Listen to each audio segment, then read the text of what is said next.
Gugatannya ada lagi dan mereka di sini meminta supaya penyelidikannya itu dilakukan kembali. Apa yang akan benar pada akhirnya? Lee Hyun-joo atau DSP Media dan juga April.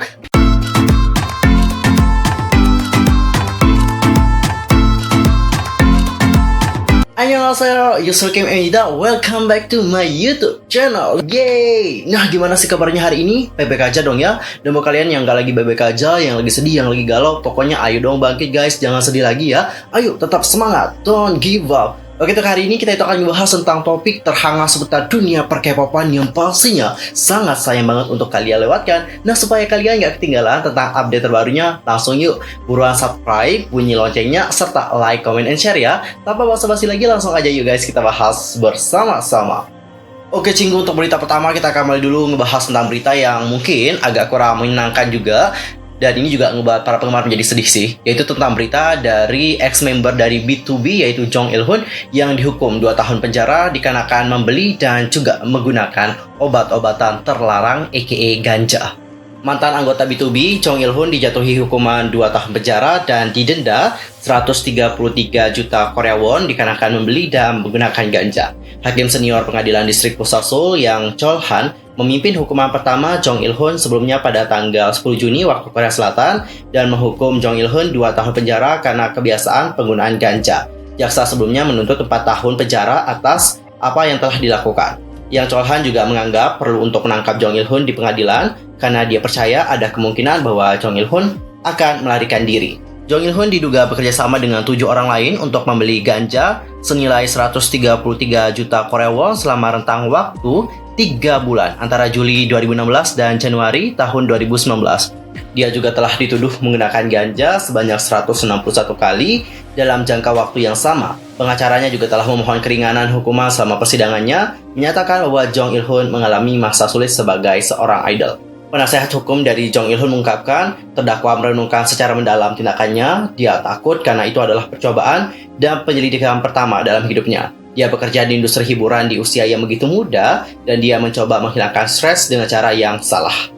Well, tadi itu adalah berita dari Jong Il-hoon dan ini emang benar-benar sedih, tapi bagaimana lagi ya guys, ini tuh merupakan aturan gitu juga ya, dan juga hukum gitu. Memang kita itu dilarang banget untuk menggunakan yang namanya obat-obatan terlarang, salah satunya adalah ganja. Karena apa? Karena impact yang diberikan obat-obatan itu juga tidak baik untuk tubuh kita alias kehidupan kita di masa depan. Mungkin untuk sekarang ya, kalau kita mengkonsumsi ganja dan juga narkoba, itu akan membuat kita kayak merasa senang banget, stres kita itu kayak bakalan hilang. Tapi lihat bagaimana impact kedepannya yang akan diberikan dari obat-obatan ini, itu akan merusak tubuh kalian sendiri. Jadi makanya kita itu dilarang banget untuk mengkonsumsi obat-obatan tersebut guys. Namun seperti yang kalian lihat ya, nggak hanya dari kalangan idol saja, tapi yang mengkonsumsi yang namanya narkoba ini tuh banyak banget. Hampir sebagian jenis kalangan sekarang mengkonsumsinya. Bahkan ya, di daerah aku perhatikan ada beberapa yang sudah menggunakannya. Dan kemarin juga udah ada yang tertangkap. Waduh, parah juga sih ya. Jadi kita itu emang harus waspada banget menghadapi pergaulan di masa sekarang. Kalau kalian bergaul dengan maaf, mungkin orang yang mengkonsumsinya itu juga akan berbahaya sih buat kalian. Karena siapa tahu nanti kalian juga ikut-ikutan mengkonsumsi lagi. Mungkin mereka udah ngelarang, tapi karena kalian melihat bahwa pengen nyobain dong, ya udah, kalau kalian udah nyobain sekali aja, itu bakalan ketagihan dan juga ketagihan. Jadi jangan pernah mencoba yang namanya narkoba kalau kalian pengen masa depan kalian juga berjalan dengan baik. Oke? Dan kalau kita berbicara tentang kasus narkoba, ini tuh bukan kasus yang sepele, nggak bisa dianggap sepele guys. Kenapa? Karena ini juga dapat kita bisa bilang kasusnya juga agak berat gitu. Dan netizen Korea itu paling anti banget melihat ada idol yang mengkonsumsi yang namanya narkoba. Serius, mereka itu paling anti banget dan akan mengkritik idol tersebut sampai dia nantinya tidak berkarya lagi. Aku sudah melihat berbagai banyak idol yang terus-terusan dikritik meskipun kasusnya juga udah lama banget, tapi mereka ini tetap dikritik dikarenakan telah mengkonsumsi narkoba seperti itu. Dan untuk Jong Il-hoon sendiri, kita juga tidak tahu ya bagaimana Jong Il-hoon ke depannya. Jujur, ini juga ngebuat aku sebagai netizen alias penggemar itu juga agak miris sih melihatnya. Karena Jong Il-hoon sendiri itu berjuang dari nol banget untuk dapat mencapai kepopularitasannya. Jadi dengan adanya kasus ini, kita juga tidak tahu bagaimana Jong Il-hoon ke depannya. Apakah dia dapat comeback dan juga menjalani karirnya dengan baik lagi? Ya, we don't know ya, nanti hanya waktu yang dapat menjawabnya. Kalau kalian sendiri sebagai netizen melihat apa yang terjadi dengan Jong Il-hoon ini bagaimana? Langsung aja sampaikan opini kalian di kolom komentar. Dan cukup sekarang kita akan masuk ke topik yang kedua. Kali ini informasinya dari sebuah film yang akan segera ditayangkan. Jadi filmnya ini cukup unik dan juga ceritanya bener-bener kayak apa ya, buat kalian juga pasti tercengang banget ya. Jadi ceritanya ini mengisahkan tentang seseorang wanita yang usianya itu udah 70 tahunan kayak gitu, alias udah, maaf, mungkin udah nenek-nenek kayak gitu ya. Dan dia di sini kayak punya perasaan gitu sama anak muda. Waduh, oh my god, jadi penasaran ya filmnya seperti apa.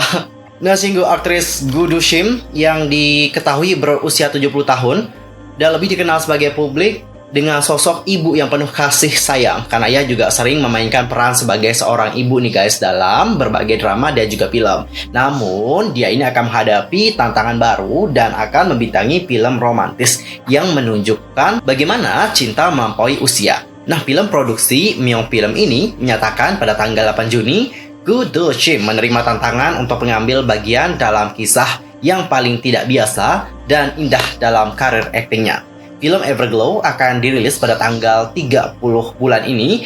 Film ini berpusat di sekitar dua individu yang jatuh cinta. Produser Kyung Hoon yang diketahui berusia 34 tahun akan diperankan oleh Jin Hyun Woo mengunjungi Pulau Jeju untuk membuat film dokumenter tentang penyelam wanita Jin Ok. Keduanya merasakan ketulusan satu sama lain saat mereka jatuh cinta mengatasi unsur usia.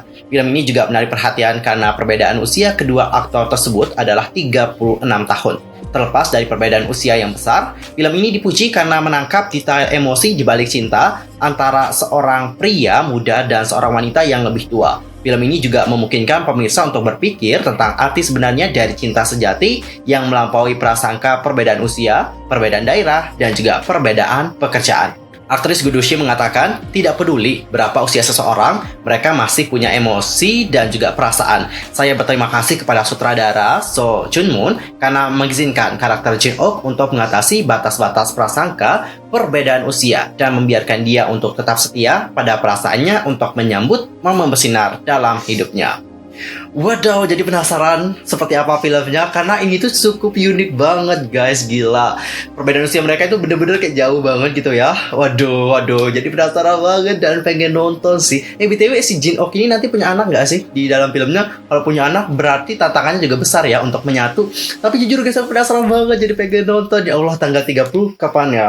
Masih lama nih, masih 20 hari ya, 19 hari lagi nggak sih? Ya intinya gitu deh, kita tunggu aja bagaimana film dari Everglow. Dan cinggu, sekarang kita akan masuk ke berita yang berikutnya. Ini beritanya datang dari DSP Media. Nah, seperti yang kita bahas sebelumnya, DSP Media itu telah gagal menuntut teman dari Hyunju. Nah, sekarang DSP Media itu kembali nih guys, menuntut Hyunju. Waduh, parah juga ya. Pada tanggal 8 Juni nih guys, DSP Media mengumumkan rencana mereka untuk mengajukan banding atas gugatan yang mereka ajukan terhadap mantan teman sekelas Lee Hyunju, mantan anggota April, dan juga untuk menuntut Lee Hyunju secara langsung. Sebelumnya dilaporkan bahwa polisi menolak gugatan DSP Media terhadap seorang yang diduga mantan teman sekelas dari Lee Hyunju. Agensi mengajukan gugatan setelah mereka membuat tuduhan tentang Lee Hyunju yang dibully oleh sesama anggota selama waktunya bersama dengan April. Atas tuduhan itu, DSP Media menggugat atas pencemaran nama baik, fitnah, dan penyebaran informasi palsu. Namun tidak diterima oleh pengadilan. Mengingat gugatan yang baru-baru ini ditolak, DSP Media mengumumkan bahwa mereka akan mengajukan banding ke pengadilan untuk meminta pertanggungjawaban seseorang atas kerusakan yang ditimbulkan. Perwakilan dari DSP Media mengatakan, mantan teman sekelas A itu mendengar tentang dugaan kasus ini dari Lee Hyunju secara langsung, serta melalui lusinan artikel yang menjadi berita utama saat itu. A dapat membuat postingan berdasarkan artikel yang disediakan dan menyebarkan lebih banyak informasi palsu. Kami memutuskan untuk mengajukan banding karena kami yakin A menyebarkan informasi palsu dan tidak ada bukti bahwa konten postingan A itu benar. Saat ini proses banding juga sedang berlangsung. Untuk mengidentifikasi lebih lanjut orang yang bertanggung jawab atas penyebaran informasi palsu, kami juga telah memutuskan untuk mengajukan gugatan terhadap orang yang terlibat langsung, yaitu Lee Hyunju, dengan harapan penyelidikan akan dilakukan. Aku pikir kasusnya akan segera selesai ya, tapi kayaknya kasusnya ini akan panjang karena gugatannya ada lagi dan mereka di sini meminta supaya penyelidikannya itu dilakukan kembali. Dan kenapa si DSP Media itu benar-benar ngotot banget untuk menyelesaikan kasus ini? Karena ini juga menyangkut tentang masa depan dari agensinya guys. Bayangin kalau kasus ini nggak selesai, DSP Media ini akan terus-terusan berada dalam masalah gitu. masalahnya juga besar dan ini juga akan menyebabkan mereka itu berada dalam krisis keuangan. Kalau sudah berada dalam krisis keuangan, itu juga akan mempengaruhi produksi mereka. Bagaimana untuk comeback grup mereka, bagaimana untuk menerbitkan grup baru, itu juga akan sangat sulit banget untuk dilakukan. Bagaimana menurut pendapat kalian, siapa yang akan benar pada akhirnya? Hyunju atau DSP Media dan juga April? Langsung aja sampaikan pendapat kalian di kolom komentar. Oke, cinggu sekian aja untuk hari ini. Aku mohon maaf sekali lagi kalau ada kesalahan baik dalam ucapan, sikap, tindakan, dan sebagainya. I'm so sorry banget. Dan mungkin ada kesalahan informasi, silahkan koreksi aku dengan cara komen di bawah. See you next time di video berikutnya. Thanks for watching. Annyeong. Kamsahamnida. Goodbye.